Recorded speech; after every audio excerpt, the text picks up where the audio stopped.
આજનો મારો વિષય છે હિન્દુ છોડ આંદોલન।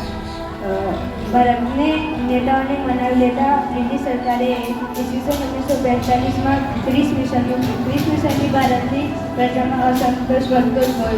30 મિશન નિષ્ફળ ગયું।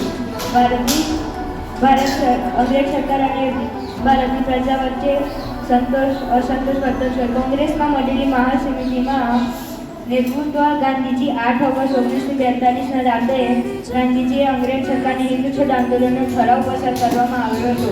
ગાંધીજીએ કહ્યું હતું કે હવે છુપાને કશું જ કરવું નથી, આ મારી અંતિમ લડાઈ છે, કરેંગે યા મરેંગે। એક દિવસે ગાંધીજી અંગ્રેજ સરકારની હિન્દુ છોડ આંદોલનનો ઠરાવ પસાર કરવામાં આવ્યો હતો। બીજા દિવસે વહેલી સવારે મૌલાના આઝાદ, ગાંધીજી, સરદાર વલ્લભભાઈ પટેલ, જવાહરલાલ નહેરુ વગેરે નેતાઓની ધરપકડ થઈ, તેમને જેલમાં પૂર્યા। પરિણામે ભારતમાં ગામડાઓમાં, શહેરોમાં હડતાલો કરી અંગ્રેજ સરકારને ખાતરી થઈ ગઈ કે હવે ભારતને પરાજિત રાખવાનું શક્ય નથી।